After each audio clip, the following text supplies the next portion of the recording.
Assalamualaikum warahmatullahi wabarakatuh. Alhamdulillahi rabbil alamin, alladzi arsala rasulahu bil huda wa dinil haq liyuzhirahu 'alad dini kullihi walau karihal kafirun. Asyhadu an la ilaha illallah wahdahu la syarikalah wa asyhadu anna Muhammadan abduhu wa rasuluh. Allahumma salli wa sallim wa barik ala nabiyyina Muhammadin wa ala alihi wa ashabihi ajma'in, amma ba'd. Jamaah sekalian yang saya hormati, marilah kita mulai kajian kita pada siang ini dengan membaca basmalah. Bismillahirrahmanirrahim. Salah satu sifat yang sangat mulia untuk kita miliki adalah yang disebut dengan sabar. Sabar itu dari kata sobaro, yang artinya menahan. Orang sabar berarti orang yang menahan dirinya dari bersikap, berucap, dan bertindak yang tidak dibenarkan oleh Allah karena mengharap ridho Allah. Itu namanya sabar. Oleh karenanya di dalam Al-Quran ada banyak ayat tentang sabar, termasuk ayat-ayat yang dimulai dari kalimat ya ayyuhalladzina amanu, hai orang-orang yang beriman. Saya baru saja menerbitkan buku yang ke-60. Ini judulnya Wahai Orang Yang Beriman. Ayat-ayat yang dimulai dari ya ayyuhalladzina amanu, itu semuanya ada 89 ayat. Satu di antaranya adalah ayat yang berkaitan dengan sabar. Ya ayyuhalladzina amanusta'inu bis sabri wassalah innallaha ma'as sabirin. Hai orang-orang yang beriman, mintalah pertolongan kepada Allah dengan sabar dan salat. Sesungguhnya Allah beserta orang-orang yang sabar.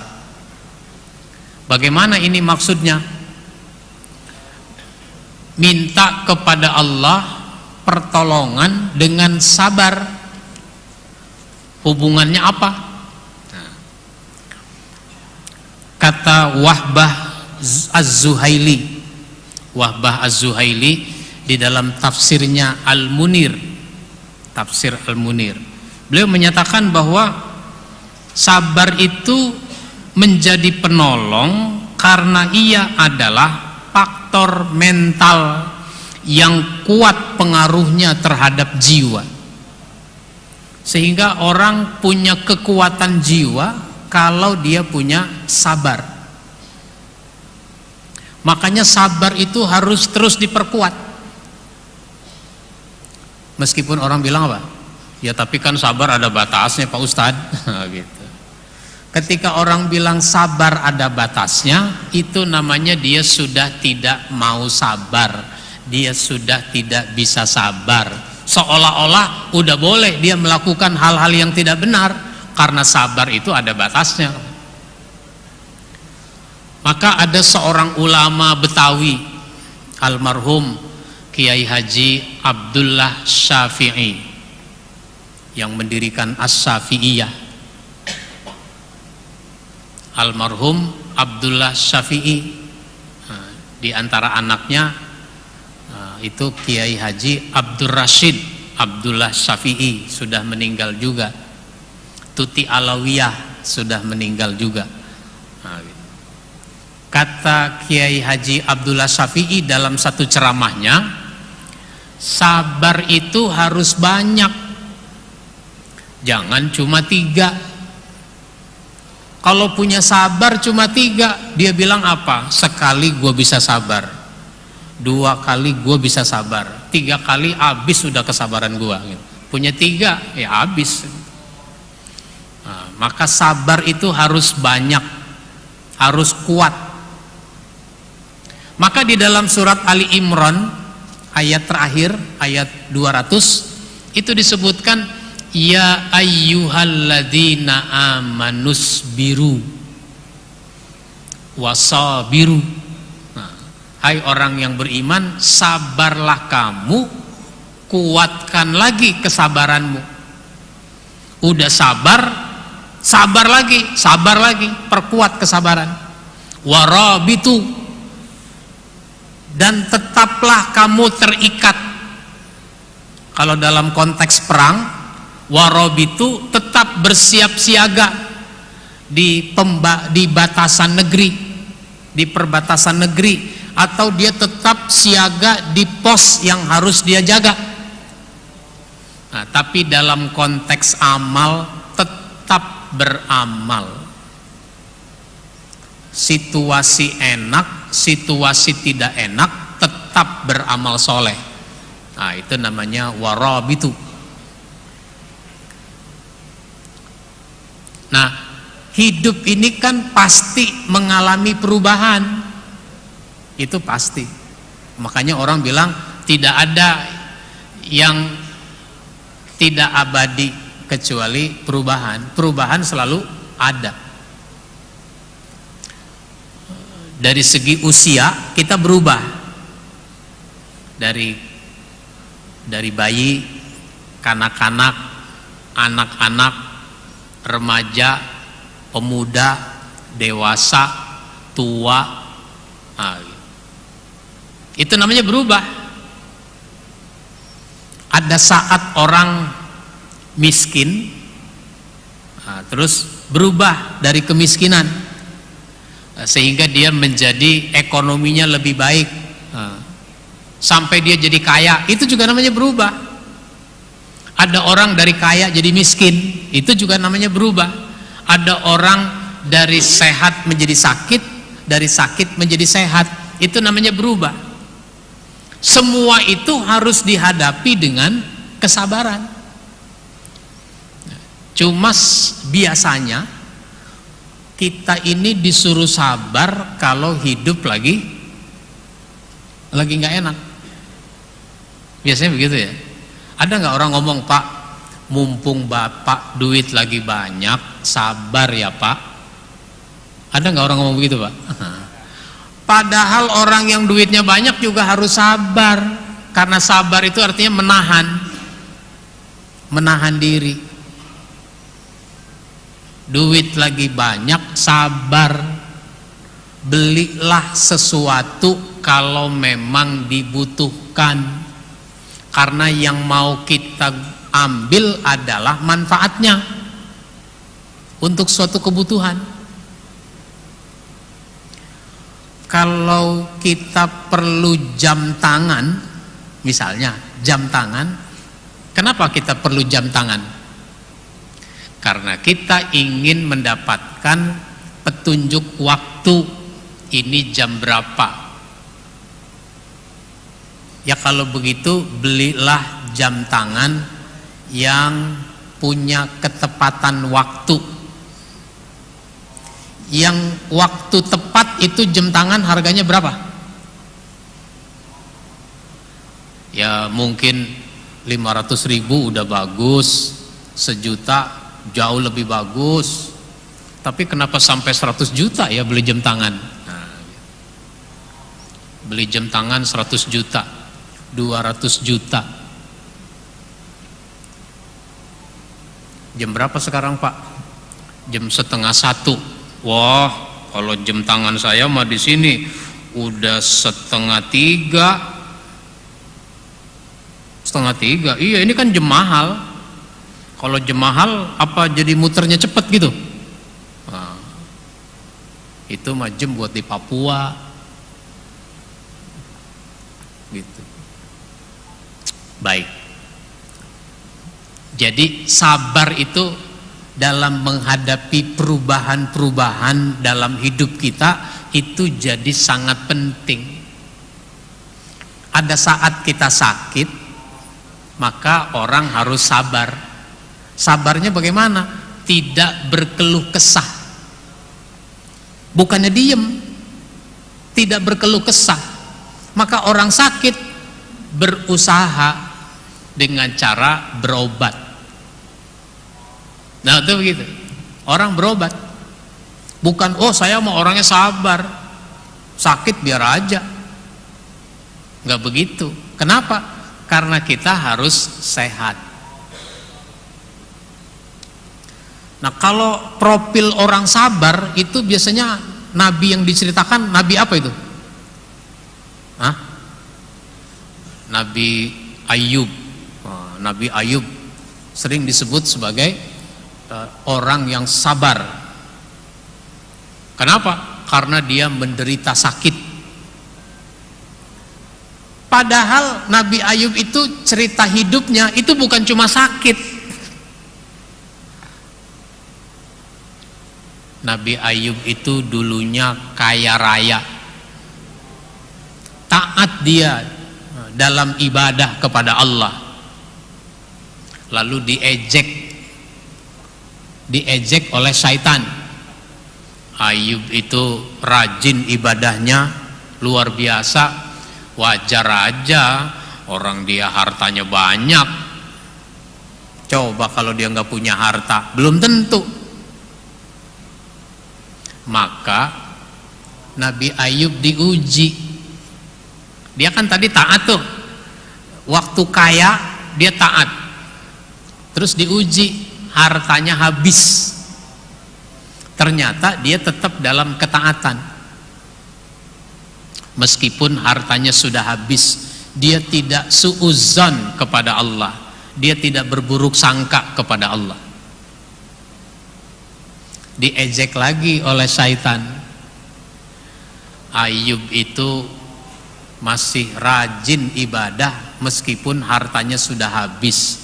Wajar aja, karena dia kan punya anak, punya keluarga, anak-anak yang menyenangkan, anak-anak yang menopang hidupnya. Maka Nabi Ayub diuji, anaknya mati semua. Ada nggak orang diuji anaknya mati semua? Ya ada juga, kena COVID. Keluarganya banyak yang mati karena COVID misalnya begitu. Anaknya mati. Tapi Ayub, kesabarannya itu dia tunjukkan dengan pengabdian kepada Allah. Selalu dia dalam ketaatan kepada Allah. Sehingga syaitan mengejeknya lagi. Ayub itu meskipun hartanya sudah habis, anaknya sudah habis, tapi dia masih saja taat ibadah. Itu karena dia masih sehat. Coba kalau sakit, belum tentu. Berapa banyak orang sakit kemudian mengeluh, keluh kesah. Maka Allah uji Nabi Ayub dengan sakit. Nah ini baru cerita sakit. Sakitnya cukup lama, 18 tahun.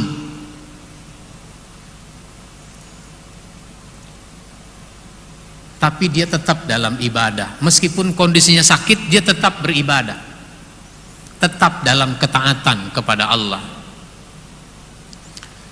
Syaitan ngejek lagi, dia masih taat dalam ibadah, itu kan masih ada istri yang mendampinginya. Kalau istrinya nggak ada, belum tentu. Maka dia diuji lagi, istrinya pergi meninggalkannya. Kenapa? Orang-orang sekitarnya juga udah pada pergi, dia tinggal sendirian. Karena dikhawatirkan penyakitnya penyakit menular misalnya. Pergi semua termasuk istrinya. Nah ternyata Ayub tetap dalam ibadah kepada Allah. Ini sebuah contoh namanya. Artinya apa? Sabar dalam berbagai keadaan. Lagi kaya sabar, lagi miskin sabar, lagi ada keluarga sabar, lagi sehat sabar, lagi sakit sabar. Itu namanya kekuatan jiwa, sesuatu yang sangat penting. Sehingga sabar itu menjadi penolong, kata Wahbah Zuhaili, karena sabar memperkuat tekad dan meneguhkan kemauan. Orang yang sabar itu tekadnya kuat, kemauannya besar, enggak nyerah dengan keadaan. Sehingga dia menghadapi, dia menanggung segala kesukaran, kesulitan di dalam hidup.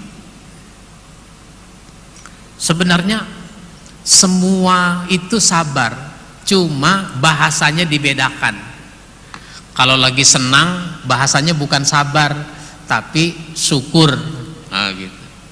Syukur itu dalam kerangka kesabaran.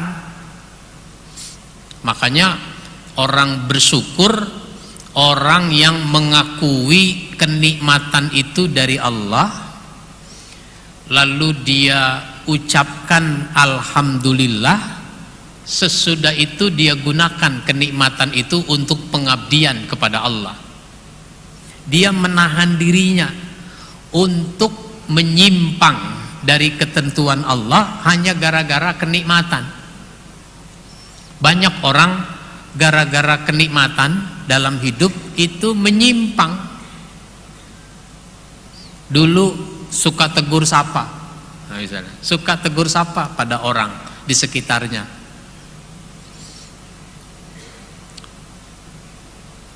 Kalau ketemu orang dia menyapa. Kalau dia di dalam mobil, dia buka kaca mobilnya biar bisa menyapa. Nah, gitu. Tapi ketika makin kaya, jaga jarak. Nah, begitu seterusnya.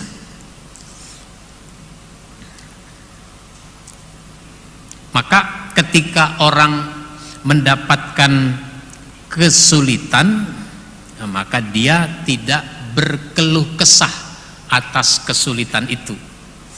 Kemudian ketika dia punya harta yang banyak, punya kekayaan, punya kekuasaan, dia zuhud. Zuhud dikendalikan dengan sifat zuhud. Orang zuhud itu dia tidak dikuasai oleh harta, tapi dia menguasai harta, dia mengendalikan harta. Nah, banyak orang nuruti hawa nafsu dengan kenikmatan yang dia peroleh, akhirnya terus berlebihan. Berlebihan, padahal kita ini punya keterbatasan. Kita punya keterbatasan dalam menikmati sesuatu. Saya suka mencontohkan, Bapak punya uang 1 juta deh, ada di dompet uang 1 juta, terus masuk ke restoran Padang. Apa yang ada di situ dijejer di meja. Ada ayam bakar, ada ayam goreng, ada ayam gulai. Ada berapa macam ayam, Pak? Ada ayam pop, ada telurnya ada di gulai, telurnya ada di dadar, dan seterusnya. Dijejer di meja. Bisa bayar nggak? Bisa bayar, bawa duit 1 juta kan gitu. Masa nggak kebayar? Tapi bisa nggak menyantap semuanya? Nah, kita nggak bisa menyantap semuanya. Itu apa artinya? Kita punya keterbatasan dalam menikmati sesuatu. Kalau kita sudah menyadari bahwa kita punya keterbatasan dalam menikmati sesuatu, lalu mengapa orang ingin dapat banyak sampai menghalalkan segala cara. Ini namanya orang yang tidak sabar. Oleh karenanya Allah Subhanahu wa ta'ala selalu bersama dengan orang-orang yang sabar. Innallaha ma'as sabirin. Apalagi selain sabar dia sholat. Nah, sehingga sabar dan sholat itu jadi penolong. Sabar dan sholat jadi penolong. Kenapa? Karena sholat itu memperkuat ikatan kita kepada Allah. As-sholatu mi'rajul mu'minin. Sholat itu mi'rajnya orang-orang yang beriman. Kalau Nabi mi'raj itu betul-betul menghadap Allah. Kalau kita mi'rajnya dalam bentuk sholat. Sehingga sesudah sholat jiwa kita pun semakin kuat. Mestinya begitu. Sesudah sholat jiwa kita semakin kuat. Sehingga sholat itu innas sholata tanha anil fahsya wal munkar. Sesungguhnya sholat itu mencegah kamu dari perbuatan keji dan munkar. Apa sih yang keji? Penyimpangan di bidang seksual. Itu perbuatan keji yang sifatnya penyimpangan aspek seksual.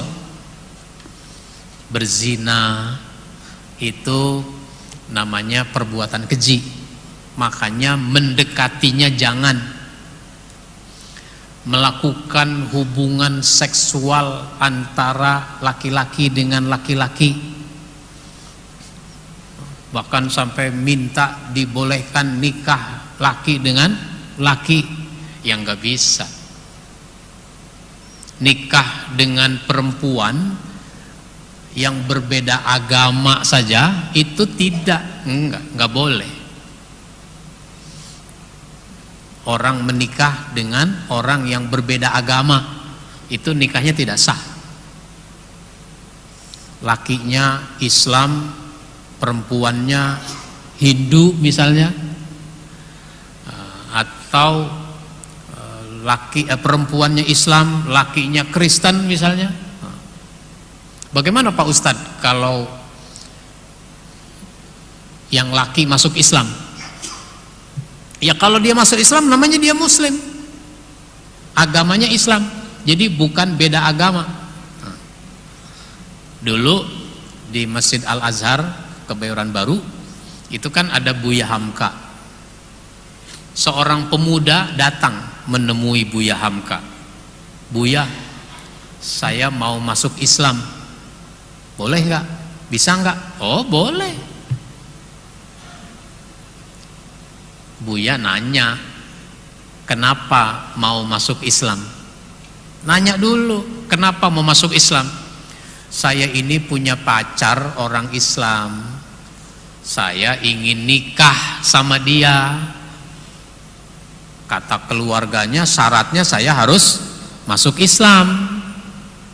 Oh, masuk Islam itu nggak usah buru-buru, nggak mesti sekarang. Boleh minggu depan, boleh 2 minggu lagi, boleh sebulan lagi. Ini saya punya buku, ya, saya punya buku, saya hadiahkan kepada kamu, baca. Nanti kalau udah dibaca, ya silahkan datang lagi. 2 minggu kemudian dia datang lagi. Ditanya tuh anak muda, jadi masuk Islam? Jadi Buya. Kenapa? Karena sedikit banyak saya sudah memahami agama Islam. Nah, gitu. Jawabannya beda. 2 minggu yang lalu karena mau nikah sama orang Islam. Sekarang sedikit banyak sudah paham. Jadi luruskan dulu motivasinya. Kadang-kadang hari Jumat di masjid ada orang mau masuk Islam. Ya, di masjid-masjid itu kadang-kadang ada yang masuk Islam.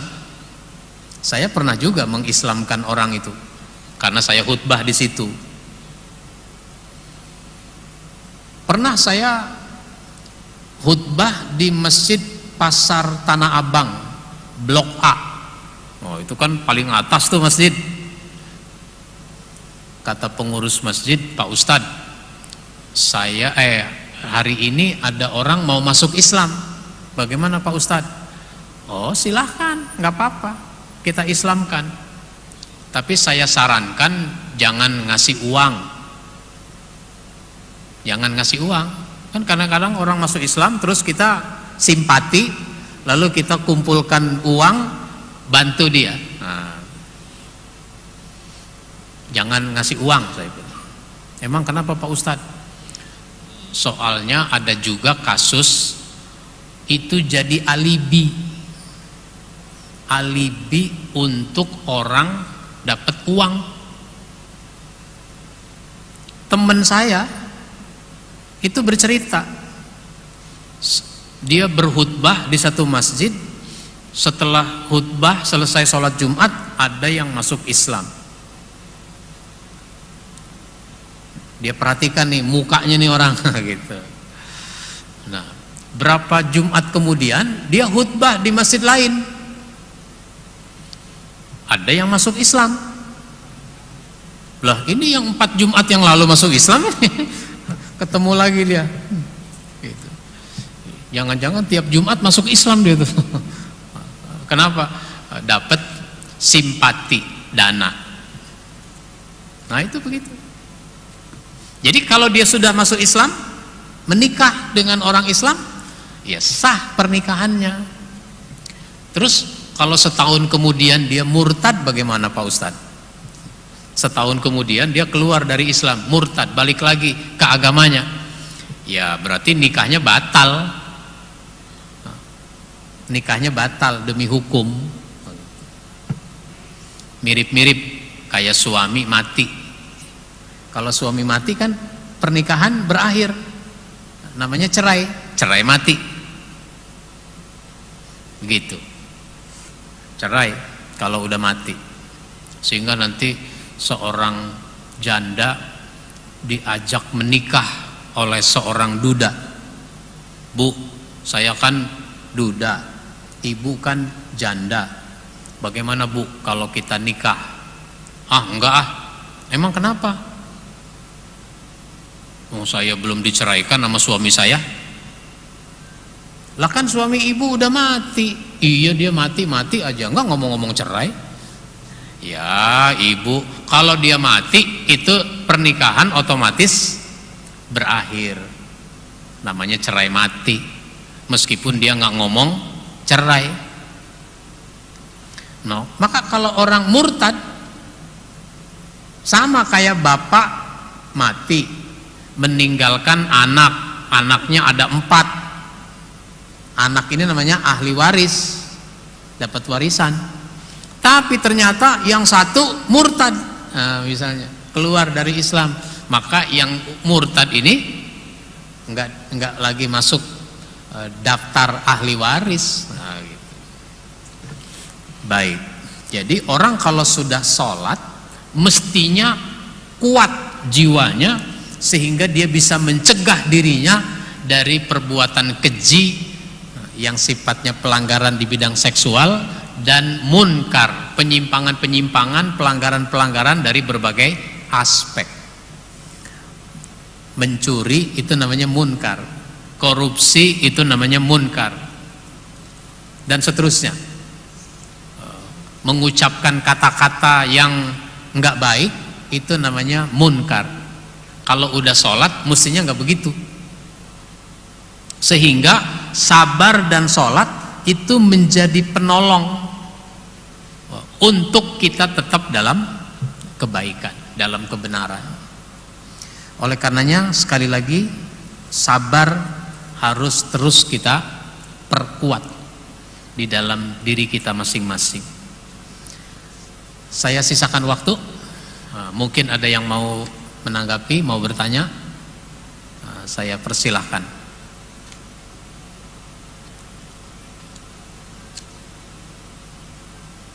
Tidak ada. Ya, mudah-mudahan bermanfaat apa yang kita bahas pada siang ini. Insya Allah kita sambung pada kesempatan berikutnya. Kita akhiri dengan baca hamdalah. Alhamdulillahirabbil alamin. Wassalamualaikum warahmatullahi wabarakatuh.